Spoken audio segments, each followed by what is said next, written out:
More than 100 activists aboard aid ships bound for Gaza were taken to the Greek island of Crete on Friday after Israeli forces seized their vessels in international waters near Greece. Flotilla organisers said the activists were part of a second global Sumud flotilla launched in recent months in an attempt to break Israel's blockade of Gaza by delivering humanitarian assistance. Prime Minister Shahbaz Sharif on Friday directed that an effective regulatory system for virtual assets in line with international standards should be operationalised as soon as possible. The remarks came as PM Shahbaz met with State Minister and Pakistan Virtual Assets Regulatory Authority, PIRVARA, Chairman Bilal bin Saqib in Lahore, according to a handout by the Prime Minister's office, PMO. When Indonesia's Finance Minister Purbaya Yudi Sadewa floated the idea last week of charging a toll for vessels passing through the Strait of Malacca, inspired by Iran's moves in the Strait of Hormuz, it set off alarm bells among insurers and Asian importers. While Indonesia quickly walked back the suggestion, it underscored a growing reality. Analysts say what was once a rules-based order governing maritime navigation is becoming a more dangerous, expensive and, above all, politicised business. Donald Trump has, over the past 48 hours, said that he is considering withdrawing American troops stationed in Germany, Italy and Spain amid mounting tensions with European nations over their criticism of his handling of the war with Iran. Earlier in the week, German Chancellor Friedrich Merz said that the US was being humiliated by Iran in the ongoing war, adding the Trump administration had no truly convincing strategy to bring the conflict to an end. A woman was killed and several children were injured during Israel's latest attacks in Lebanon. Civilians are the majority of victims of attacks over the past 24 hours. And manager Eddie Howe says that Newcastle United's Saudi Arabian owners remained as committed as ever to the club's success, even as their public investment fund prepares to cut ties with the LIV Golf Series. PIFE, which spent more than $5 billion on LIV Golf since it launched in 2022, said on Thursday that it would cut funding at the close of the 2026 season, leaving the breakaway circuit scrambling for new backers. And Benfica coach Jose Mourinho says there has been no contact between him and Real Madrid, despite speculation that the Spanish giants could turn to him soon. The veteran Portuguese coach, who led Los Blancos from 2010 to 2013 in a heated rivalry with Pep Guardiola's Barca, is reported to be on Madrid's shortlist for a new coach. Power Minister Awais Leghari announced on Friday that the recent spell of electricity load shedding has officially ended following the arrival of a liquefied natural gas (LNG) shipment in Pakistan. In a televised statement, the minister said the power outages over the past month were triggered by a temporary gas shortage that arose due to the US-Iran situation. India raised on Friday the prices of commercial liquefied petroleum gas, LPG, and jet fuel for international airlines, according to a state-run energy firm, as supply pressures from the Middle East war mount. The South Asian nation is heavily dependent on imported energy, including for roughly 60% of its LPG, the fuel used for cooking by a vast section of its population, the largest in the world. The US war on Iran has boosted prices of globally traded natural gas by throttling exports from the Gulf. In West Texas, gas is so abundant that some producers must pay to have it taken away. The war and Iran's attacks on Gulf energy producers have halted 20% of global liquefied natural gas, LNG, supply. US Defense Secretary Pete Hegseth has argued that the clock has paused on a deadline for the Trump administration to seek approval from Congress for the US-Israeli war with Iran. Hegseth was responding to questions from members of the Senate or upper chamber on Thursday. And from almost any other country, the answer would have been a firm no. But when the United Arab Emirates came under a relentless Iranian attack during the US-Israeli war on Tehran, Israel agreed to deploy one of its most sensitive military systems. And Prime Minister Benjamin Netanyahu secretly ordered the Israeli military to send an Iron Dome interceptor battery and soldiers to operate it to the UAE after a call with President Sheikh Mohammed bin Zayed Al Nahyan, and a move that demonstrates just how far ties have come. The head of a Greek Orthodox church in Jerusalem has condemned a brutal attack on a nun in the city earlier in the week and warned of growing concerns over the future for Christians living in the Holy Land. Archbishop Attala Hanna said on Facebook that the attack on a nun escalating violations against Christian institutions in the city. Another major increase in petroleum prices, including petrol and diesel, has been challenged in the Federal Constitutional Court. The petition names the government of Pakistan and the Secretary of the Establishment Division as respondents.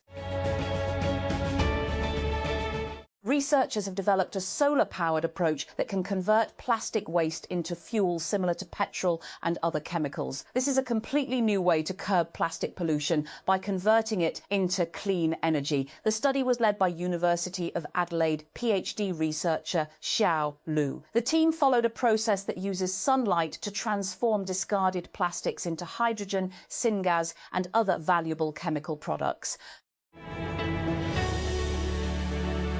The Pakistan Telecommunication Authority, PTA, has directed internet service providers, ISPs, to improve their services after detecting slow internet across 31 major cities, including Azad Jammu and Kashmir, AJK, and Gilgit-Baltistan, GB.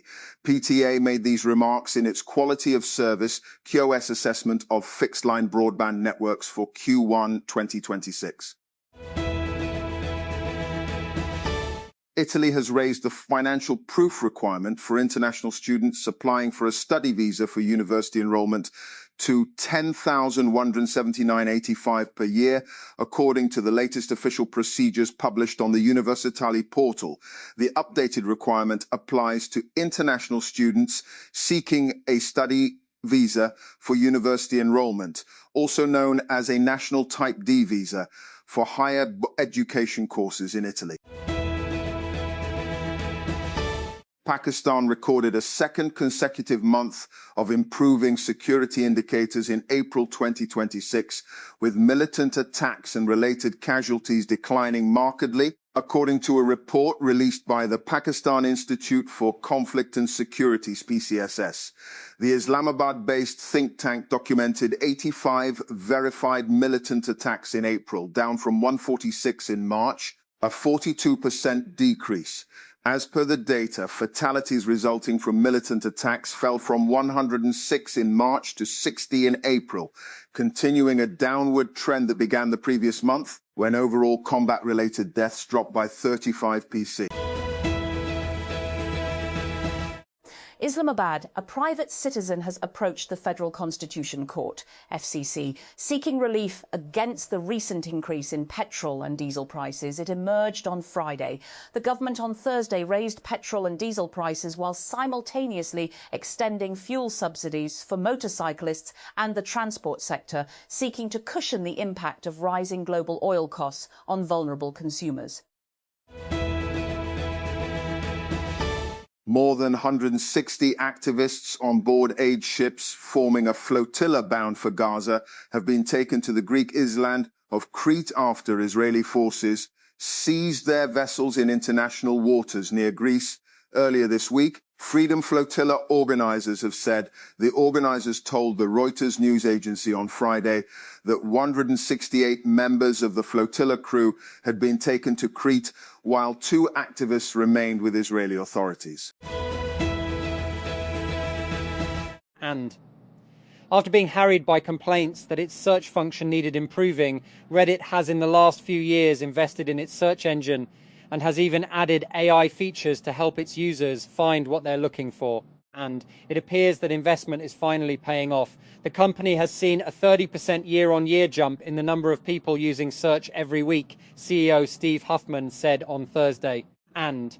Huffman noted that search has been one of the major drivers of user acquisition and retention for the platform. The Punjab government has launched the Rahmat Card programme to provide financial assistance to widows and orphan families across the province. Under the programme, 50,000 deserving families will receive support. Widows will get Rs 1 lakh, while orphan families will also receive 1 lakh per family. Free public transport in Punjab will remain operational for another month. However, the final decision will be taken by Chief Minister Maryam Nawaz. According to official sources, Chief Minister Maryam Nawaz has called a meeting in this regard on Monday for the final decision. The Pakistan Meteorological Department has predicted dust storms, thunderstorms and rain in the upper and central parts of the country from the night of May 2 to May 4. According to the Met Office, a fresh westerly wave is likely to enter the northwestern parts of Pakistan on the evening of May 2. The system is expected to affect the upper parts of the country until the morning of May 5. Rain could affect the PSL 11 final at Gaddafi Stadium, Lahore on Sunday, May 3, as the Pakistan Meteorological Department has predicted rain, dust storms and thunderstorms in parts of Punjab and rest of the country from May 2 to May 4. Peshawar Zalmi have already qualified for the final. They will face the winner of tonight's match between Islamabad United and Hyderabad Kingsmen. And Islamabad. Power Minister Awais Lagari on Friday declared the end of a month-long load-shedding period after a shipment of liquefied natural gas, LNG, arrived in Pakistan a day earlier. The Power Minister made the announcement in a recorded televised message, saying that the recent power outages were caused by a gas shortage linked to the war between the US and Iran and were not the result of incompetence or system failure. Islamabad. The Federal Constitutional Court, FCC, has ruled that the customary practice of nominating or recognising a chieftain Sardar by members of a tribe does not vest such an individual with the legal authority to attest local certificates, domicile certificates or computerised national identity card, CNC applications. The observations came while rejecting a petition filed by a self-proclaimed tribal chieftain seeking his recognition as the Sardar of the Karoti tribe. Lindsay Foreman says she is keeping sane by reading, doing laps of the prison yard, and when she can, practicing yoga. Exercise, she says, has always been her salvation. But after 16 months in jail in Iran, Lindsay admits she is struggling. Brazil's Congress has overturned a veto of a bill that would dramatically reduce former President Jair Bolsonaro's prison sentence for plotting a coup after he lost the last election. Last year, Bolsonaro was sentenced to 27 years in jail for his attempt to cling to power after losing the 2022 elections to Luiz Inácio Lula da Silva. The interruption to supplies of fertiliser and its key ingredients due to the war in Iran could cost up to 10 billion meals a week globally and will hit poorest countries hardest, according to the boss of one of the world's biggest fertiliser producers. Svein Tore Holster, chief executive of Yara, told the BBC that hostilities in the Gulf, which have blocked shipping through the Strait of Hormuz, are jeopardising global food production.